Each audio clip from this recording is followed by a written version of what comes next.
Hello बच्चों।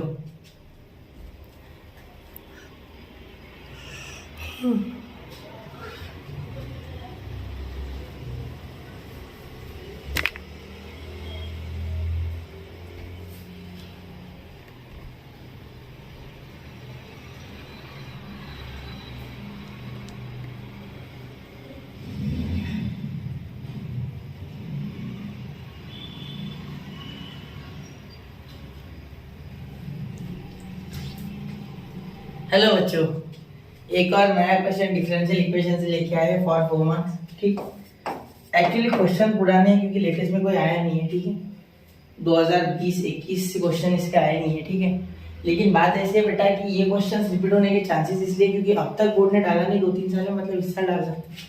ठीक है, क्योंकि कैसा होता है बोर्ड में जनरली वो क्वेश्चन रिपीट कर देते जो क्वेश्चन अभी 2-3 साल पहले है। ठीक है, तो 10 साल पुराने पेपर तो आपको लगाने चाहिए थे, अभी मत लगाना, अभी चालू करो तो नहीं होने वाला, फिर रिवीजन का टाइम है। ठीक है, और वो छोटे छोटे क्वेश्चन देख के आपका अच्छे से हो जाएगा, इसीलिए मेरा मोटिव यही है ये बनाने का। ठीक है, चलिए देखो, ये क्वेश्चन है ना, देखने में आसान लगेगा आपको कि सर वेरिएबल से हो जाए, नहीं होगा। देखो ऐसे है, अब यहाँ देखो x plus y divide by d x is equal to 1।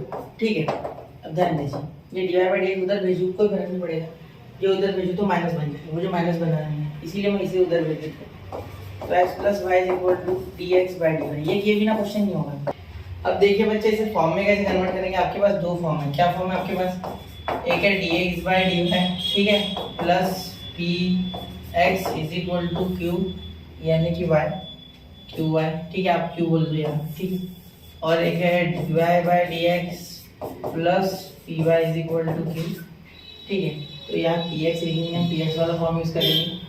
ठीक है, तो एक्स इधर लेके आओ तो ये हो गया बेटा माइनस एक्स, तो d x by d y minus x is equal to y. ठीक है, बहुत से बच्चों की कंप्लेंट होती है कि सर हमें ये याद नहीं रहता फॉर्म। ठीक है बेटा याद रखो, यहाँ वाई आया तो यहाँ एक्स आने वाला, यहाँ एक्स आया तो यहाँ वाई आने वाला, ऐसा आपको याद होना चाहिए। ठीक है, और जो ऊपर होता है ना वो इसके साथ ही आ जाता है। ठीक है, ऐसा सोचो, या ये इस साइड आता है, बहुत सी ट्रिक्स अप्लाई कर सकते हैं आपके हिसाब से। ठीक है, चलिए, तो यहाँ अगर कंपेयर करोगे ना अब इससे, तो d x by d y minus p x is equal to क्या हो जाएगा आपका क्यू। ठीक है, तो यहाँ अगर आप कंपेयर करोगे तो बाय कंपेयरिंग आपको पी मिल जाएगा बच्चा -1 और क्यू मिल जाएगा बच्चा 1। ठीक है, चलिए अब आगे सॉल्व करें। ठीक है, चलिए सॉल्व करेंगे। ठीक है, जब अब आगे देखो, यहाँ बेटा formula x into integrating factor, ठीक है, इज इक्वल टू, ध्यान देना यहाँ एक्स इसलिए यहाँ एक्स लिखेंगे। ठीक है, उसके बाद यहाँ लिखोगे आप एक्स इंटू इंटीग्रेटिंग फैक्टर, उसके बाद integration of Q into integrating factor, और यहाँ आ जाएगा आपका डी वाई। ठीक है, क्योंकि यहाँ डी वाई है। ठीक है, तो यहाँ जो होता है ना वो लिखना होता है, यहाँ देखो यहाँ एक्स इसलिए एक्स। क्लियर, चलिए अब x into to the power minus y is equal to integration of, यहाँ हो जाएगा q y into to the power minus y d y. यहाँ तो बेटा लगने वाला है आपका प्लस सी भी होता है। ठीक है, प्लस सी, यहाँ आपका लगेगा बाय पार्ट्स। ठीक है, तो बाय पार्ट्स के कारण यहाँ e to the power minus y तो वैसे के वैसे रहेगा, यहाँ पे चेंज नहीं आएगा। ठीक है, यहाँ देखिए, यहाँ y into integration of to the power minus y d y, यहाँ लिया टू लगा बेटा। ठीक है, लिया के हिसाब से देखो, आप अगर ध्यान से देखोगे तो एक्सपोनेंशियल वाला पीछे होता है और अलजेब्रिक वाला आगे होता है, इसलिए पहले। ठीक है, ये बाकी के तो आपको पता ही होगा ना, logarithmic, inverse, algebraic, trigonometric, exponential. ठीक है, क्योंकि अगर इनफाइनाइट सॉरी इंडेफिनाइट इंटीग्रेशन और डिफरेंशिएशन नहीं आता है तो ये थोड़ा सा आपको डिफिकल्ट जाने के चांसेस है। ठीक है, बाय पार्ट्स तो भी पढ़ लो। ठीक है, फिर इसके बाद आएगा बेटा minus integration d d x of, मतलब डी डी वाई जो यहाँ होता है उसके हिसाब से, या डी वाई इसलिए d d y of y. ठीक है, पहले का डिफरेंशिएशन इंटू दूसरे का इंटीग्रेशन, वापस से e to the power minus y d y, और यहाँ वापस से एक डी वाई। ठीक है, फिर यहाँ देखना आसान बहुत है। ठीक है, e to the power minus y is equal to, यहाँ देखना इसका जो इंटीग्रेशन है वो ऐसे आएगा। माइनस कहाँ से आया ये सोच लोगे आप, integration of e to the power minus y d y आता है बेटा e to the power minus y, ये चेंज नहीं होता। ठीक है, इसको कोई हाथ नहीं लगा सकता, लेकिन इसके ऊपर जो फंक्शन है इसका d d y of minus y जब किया गया तो वो माइनस है, तो उस माइनस के कारण मैंने माइनस यहाँ दे दिया। ठीक है, इसी कारण मैंने यहाँ माइनस दे दिया।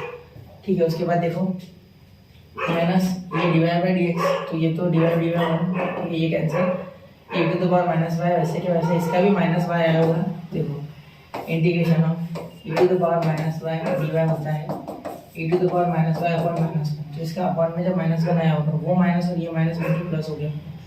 ठीक है। फिर वापस से integration of to the power minus ये 12, ये तो होगी, ये 12 वाला। फिर इसके माइनस में इस माइनस को प्लस कर दे, देखो ये माइनस और ये माइनस, ठीक है, क्योंकि इसका डेरिवेटिव होगा माइनस वाई का नीचे, क्लियर। अब ये डी वाई, ठीक है।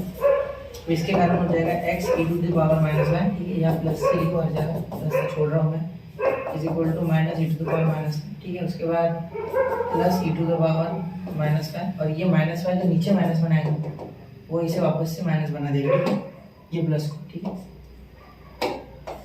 इसे वापस से माइनस बना देगा, क्लियर। चलिए, और यहाँ प्लस सी, ठीक है। चलिए, ये हो गया बेटा आपका पूरा आंसर, ठीक है। ये दोनों इधर लेके आना, दोनों पॉजिटिव हो जाएगी, चलेगा, ठीक है। चलिए नोट कीजिए, 1 2 3 हो गया। चलिए मिलते हैं बच्चों अगले लेक्चर में, पढ़ते रहे, आगे बढ़ते रहे। जय हिंद, जय भारत।